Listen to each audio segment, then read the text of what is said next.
celebration of Black History Month, it actually continues with the Colts legend. That's right, Tarik Glenn spent his football career blocking for Peyton Manning. But perhaps the most important legacy that Tarik Glenn will have is his impact on the inner city of Indianapolis. Scott Swan joins us here in studio with more on this story. Yeah, I love talking to Tarik Glenn about his community involvement. Look, most of us know Tarik Glenn as this important member from the Colts' glory days. He was a Super Bowl winner. But as you're about to see, this giant on the gridiron became a champion with children off the field. So, you know, as we talked before, I want to ask you again, why did you start Dream Alive? What was it about the concept that you had and the platform that you had at the time as a Colt? Yeah, I mean, I think, well, I know mentorship had a huge impact on my life.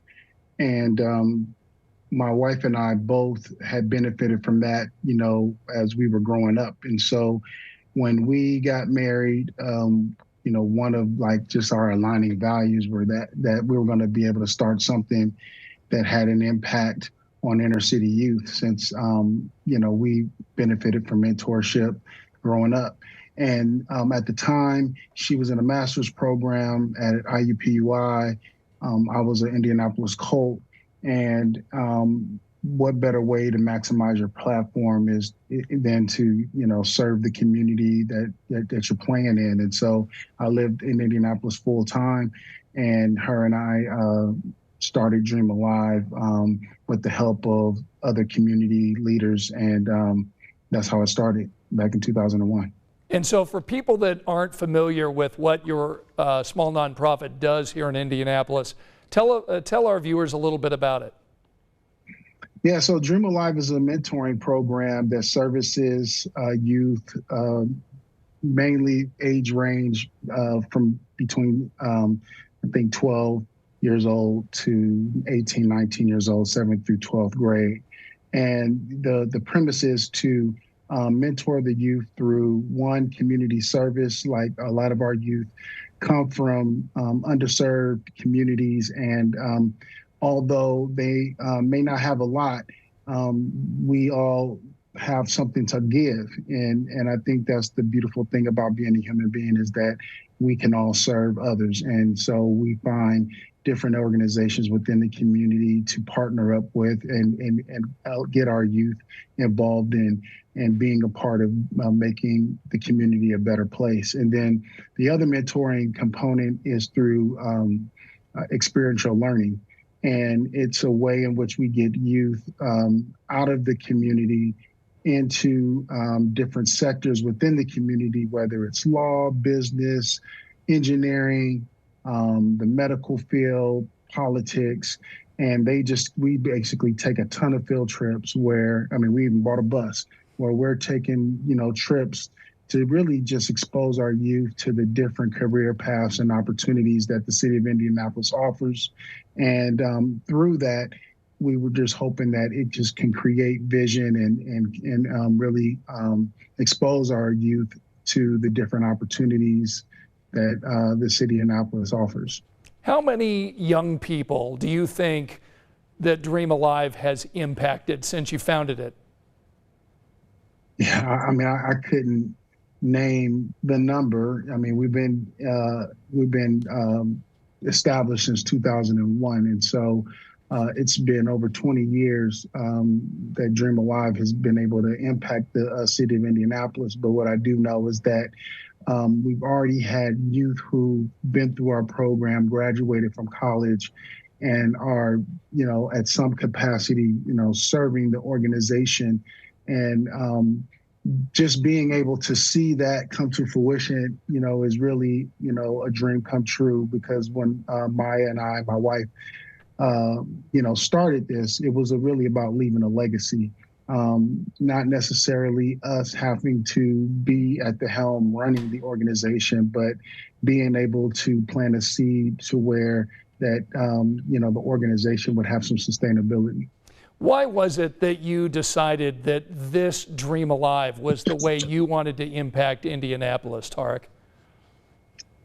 You know, to be honest, I think anytime you go into the nonprofit world, uh, you tend to it's about like, I guess, like what you know and what you like the impact that you feel like you can make.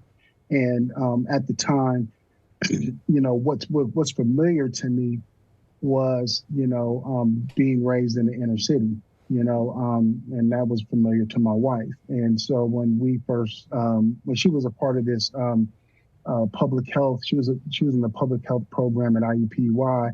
A part of her practicum was to go into the community, partner up with local community centers, and basically provide services. And so when she asked me to help out. And when I was involved in that, we both recognized that, this was just like Oakland and Berkeley, just really familiar territory. And so it really both inspired us to want to make a difference.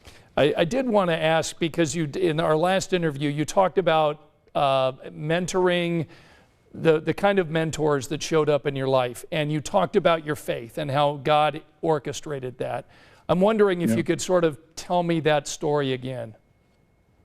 Yeah, I mean, I think that the way that my life, kind of unfolded was really, God just really having these divine appointments, really placing instrumental individuals into my life that either coached me, mentored me, in some ways spoke into my life, really discipled me so that I became the man that I was. I mean, had great parents who were like, primary establishing that foundation. But, I think organically that kind of played itself out. But, what we tried to do in starting Dream Alive was, to really create a organization that intentionally did that for youth that tend to fall through the cracks. And growing up, I had people who impacted me, but I had friends who didn't have those same experiences. And so being able to have programs and organizations that really target students who tend to get overlooked and not really have those like intentional touches in life. I think that's part of the problem. And so Dream Alive is really orchestrated to where we're reaching out to those students in particular. And Tarik, my last question is this. As a professional athlete, you have done what very few athletes are ever able to do: hoist a championship trophy. Your name is forever put in Lucas Oil Stadium in the Ring of Honor. But where does the idea of impacting a young person's life fit into the resume of Tarik Glenn? I mean, hopefully, that's I would be, when people say Tarik Glenn, they would say that it's a person who was able to make impact in, just the different sphere of influences that he found himself in. And I don't like to talk about myself in the third person, but, it's, I'm honored, obviously, to have won a Super Bowl. That's a special moment. Very few people have done it. To do it in the city of Indianapolis was even that much more special, because I feel like we just have a special community that really supports their sports teams, but really, just to see the way that the organization was able to just really, have an impact in the community. I was there to kind of, see that growth and that happened. But, and then, like I said before, the capstone of your career to be placed in the Ring of Honor is, like a dream come true. No, I didn't even, set out to do that. Really my goal was just to get better every single day and just to be the best player that I could be. But, to know that I was a part of, putting together and creating an organization that has impact on people and really targeting, inner city youth that tend to get marginalized and overlooked.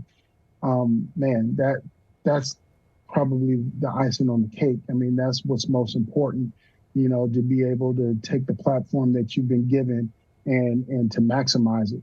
And so to be able to make an impact in an individual's life and for them to have opportunities because of the things that you've been able to do for them, whether it's encourage them, uplift them, support them, you know, open doors for them. Man, I think there's no better way to really live a life. Well, Tarik, I want to thank you on behalf of everybody here in Indianapolis for how you're impacting our community.